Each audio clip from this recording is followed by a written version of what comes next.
सहना भवतु सहनो भुनक्तु सह वीर्यं करवावहै तेजस्विनावधीतमस्तु मा विद्विषावहै।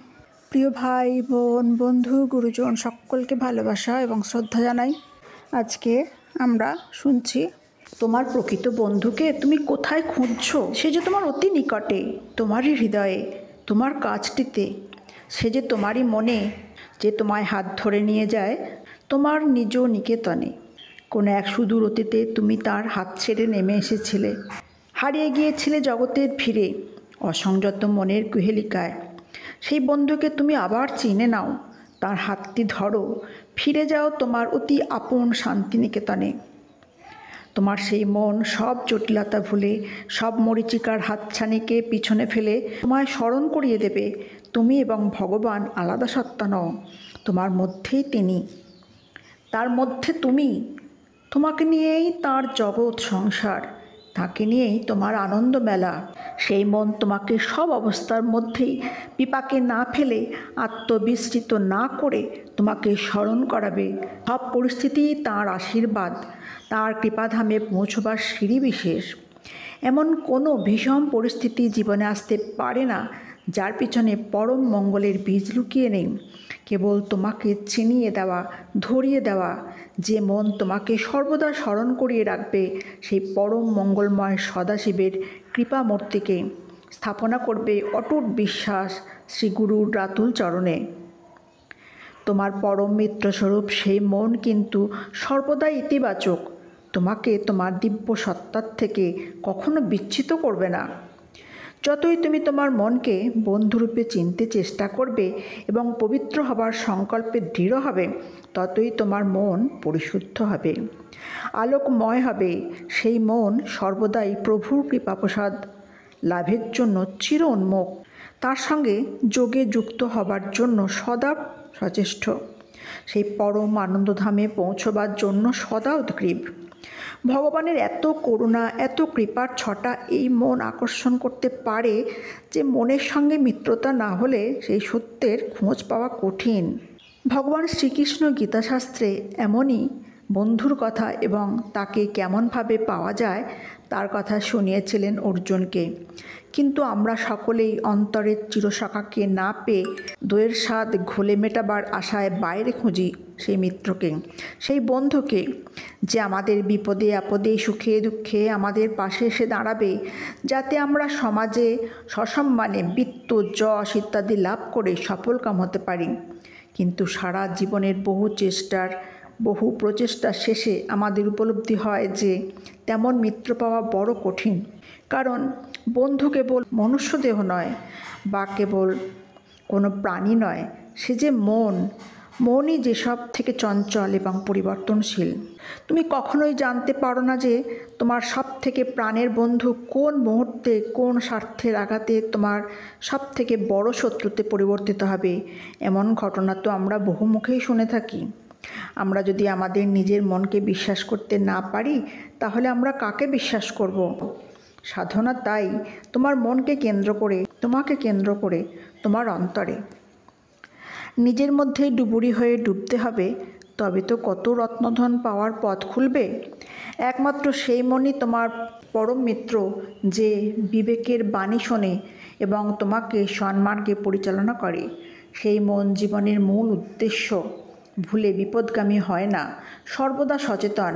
প্রকৃত মিত্রের মতোই সে কবচ দিয়ে ঘিরে রাখে সর্বপ্রকার অসৎ এবং কুপ্রভাব যাতে তোমাকে স্পর্শ করতে না পারে।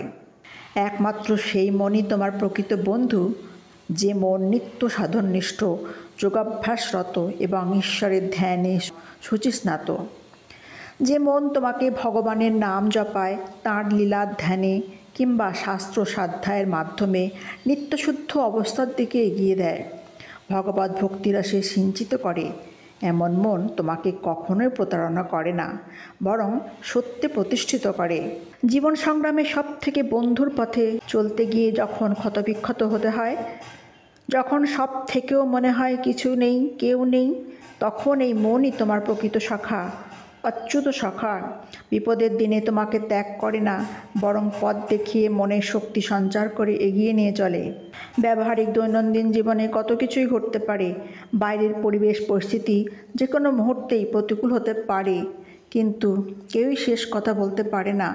পরের মুহূর্তে কি হতে চলেছে একমাত্র ত্রিকালদর্শী যোগী ছাড়া সাধারণ জীব তা কখনোই বলতে পারে না।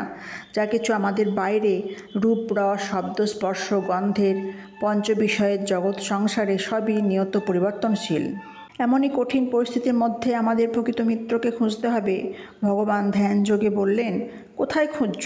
তোমার আত্মাই তো তোমার প্রকৃত বন্ধু। আত্মাই আত্মার বন্ধু এবং মনই মনের বন্ধু। সেই মনের সঙ্গে মিত্রতা করো।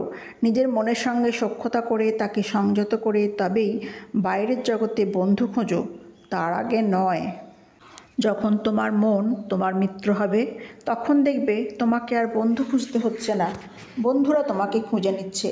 তোমার সান্নিধ্য লাভের আশায় কত ভ্রমর তখন গুঞ্জন করবে। তোমার মধ্যে যে তাঁর আবির্ভাবের কুড়ি প্রস্ফুটিত হচ্ছে, ভ্রমর আসবে মধুর খোঁজে। এতদিন তুমি মধু খুঁজছিলে, এখন মধু তোমার কাছে, তুমিই মধু।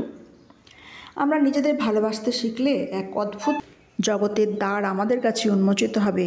সব অবস্থার মধ্যে সর্বদাই তখন কৃতজ্ঞচিত্ত, সন্তুষ্ট চিত্ত হবার চেষ্টা থাকে। মন তখন একটু আঘাতে ভেঙে পড়ে না। শত চেষ্টার পরেও যখন বহু আকাঙ্ক্ষিত বস্তু লাভ হয় না, তখন মন নিম্নগামী না হয়ে ভগবানের মহৎ ইচ্ছায় অভিপ্রায়কে জানার জন্য বৃহত্তর মঙ্গলের সূচনাকে বড় করে দেখে। ভয় পাবার কি আছে? কি নিয়ে এত বিব্রত? মনকে অধোগামী করার কোনোই কারণ নাই। আমরা এগিয়ে চলি চরৈবেতির সঙ্গে সঙ্গে, অভয় মন্ত্রকে সম্বল করে, সকলের সঙ্গে মিত্রতা করে। তার একমাত্র কারণ আমাদের মন যে তখন অভয় মন্ত্রে দীক্ষিত হয়েছে। আমরা নতুন করে বহির্জগতে কোনো শত্রু সৃষ্টি করি না, কারণ আমাদের অন্তরের শত্রুর সঙ্গে বিচ্ছেদ হয়েছে, মিলন হয়েছে অন্তরের বন্ধুর সঙ্গে। এমন অবস্থায় তুমি পরিবেশের বা পরিস্থিতির অসহায় ক্রীড়নকার হও না। নিজেকে কোনো অবস্থাতেই আর ছোট করো না। তোমার কোনো পাপবোধ নেই, নেই কোনো আত্মশ্লাঘা, নেই কোনো মানসিক অবসাদের বিকার। তোমার মন তখন উত্তরোত্তর উদ্যম এবং অধ্যাবসায় নিয়ে এগিয়ে চলে জীবনের পথে। তোমার মনে আর কোনো বোঝা নেই, নেই অবসাদের ভারবোধ। মন হালকা হয়েছে, তাই প্রকৃতির নিয়মেই সে এখন ঊর্ধ্বগামী। জড়তা শৃঙ্খলমুক্ত এই মন উচ্চ স্তরে স্পন্দিত হয়। জানবে যখনই তোমার মনের এমন শুচিশুদ্ধ ভারহীন অবস্থা হয়, ঊর্ধ্বগামী হয়, তখন ঊর্ধ্ব চেতনার জগতে বিরাজ করছেন যে বহু সূক্ষ্মদেহী চিরঞ্জীবী সিদ্ধ মহাত্মাগণ। তাঁরা ঠিক খবর পেয়ে যান। তাদের অজানা যে কিছুই নেই। তারা তো তোমার ওই অবস্থার পৌঁছানোর অপেক্ষায় ধ্যানমগ্ন হয়ে আছেন। তুমি তোমার প্রকৃত বন্ধু হলেই সূক্ষ্ম জগৎবাসী জ্যোতির্ময় কত পুরুষ, কত দেবদেবী আসবেন তোমায় সাহায্য করতে, তোমার সঙ্গে বন্ধুত্ব করতে।